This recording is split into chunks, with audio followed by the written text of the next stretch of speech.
In 1930, 13 teams traveled to Uruguay for the first FIFA World Cup. The final was played at Montevideo's newly built Estadio Centenario, and the hosts lifted the trophy in the stadium created to celebrate 100 years of their country. A century later, South America wanted to bring the tournament back to where it began.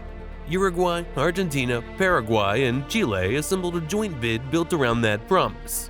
It included some of the continent's most historic grounds, ambitious renovations, possible new stadiums, and a tournament stretching from the Rio de la Plata to the Pacific coast. But the Centenary World Cup never truly came home. FIFA chose a different project. South America received only 3 centenary celebration matches, and one member of the original coalition was excluded completely.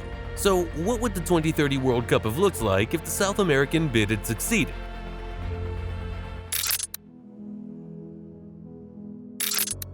The idea began long before the official bidding process. On the 4th of October 2005, FIFA President Sepp Blatter visited Uruguay to commemorate the 75th anniversary of the inaugural World Cup. During the visit, he met the Uruguayan president, Tabaré Vázquez, who proposed that Uruguay could co-host the 2030 tournament with another Mercosur nation. For Uruguay, this was more than an attempt to stage another major sporting event. The year 2030 would mark exactly 100 years since the first World Cup, which Uruguay had both hosted and won. Returning the competition to Montevideo would turn the tournament into a centenary celebration at its birthplace. Blatter encouraged the idea. He described it as a dream that could become a vision, then an initiative, and finally a project. He also noted that, under the rotation system being discussed at the time, South America could be in line to host again in 2030. That gave the concept both emotion and logic. Brazil was already preparing to stage the 2014 World Cup, but another 16 years would pass before 2030. By then, the argument was simple. Football's biggest tournament should return to the continent where its story began. Uruguay, however, could not realistically stage the expanded modern competition alone. The first World Cup involved 13 teams and 18 matches, all played in Montevideo. The 2030 edition was expected to contain 48 teams and more than 100 matches. The symbolic host needed partners.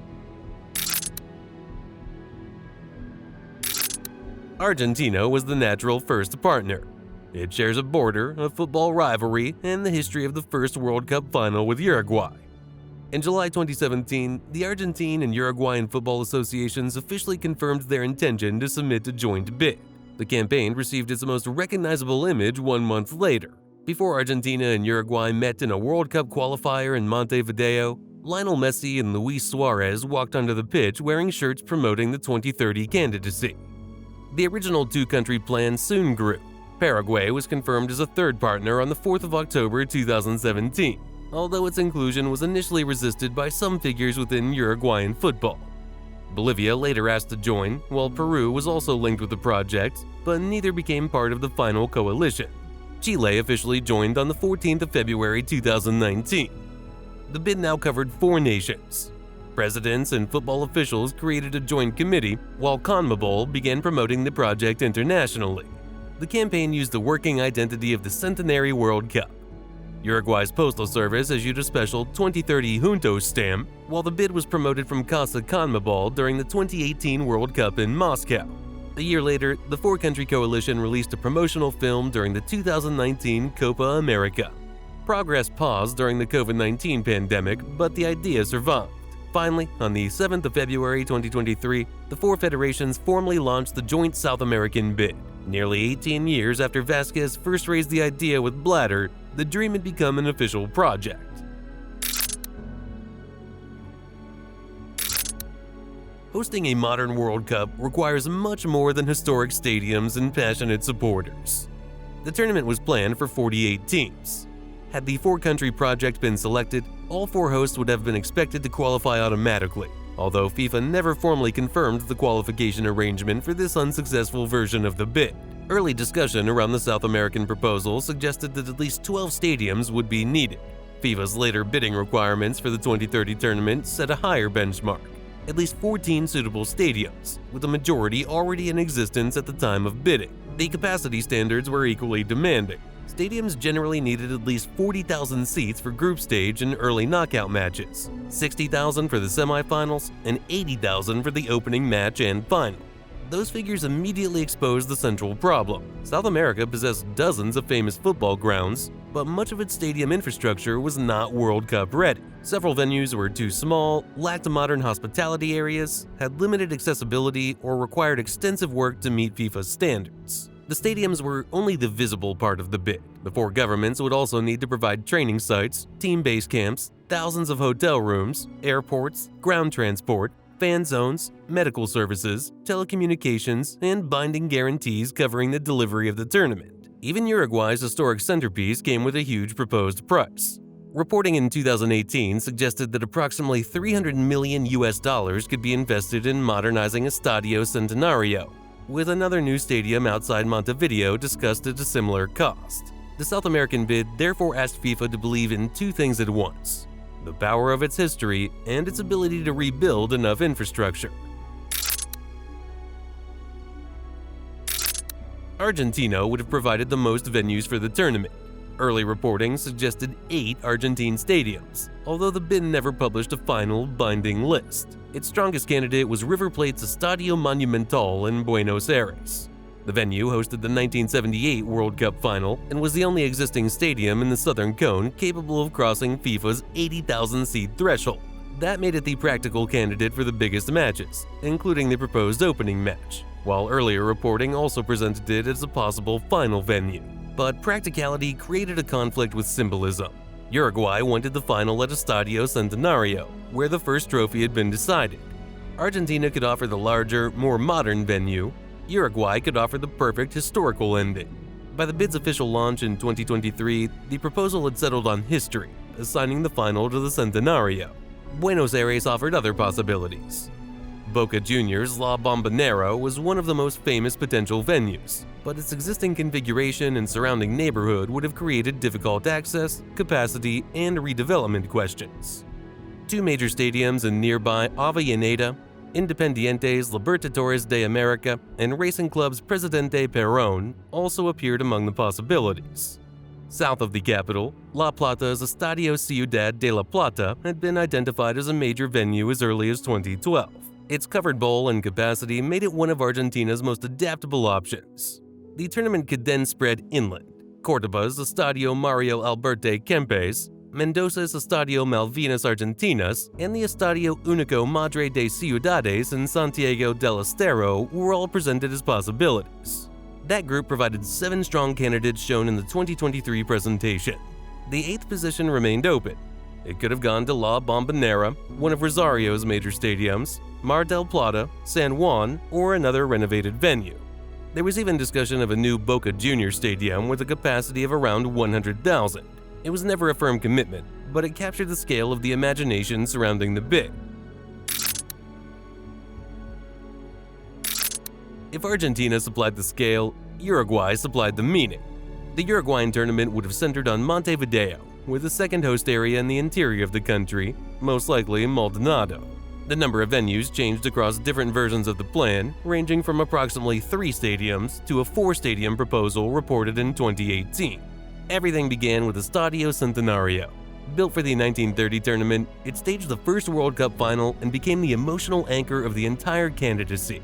Its existing capacity fell below the threshold normally required for a modern World Cup final, so the stadium would have needed a major transformation.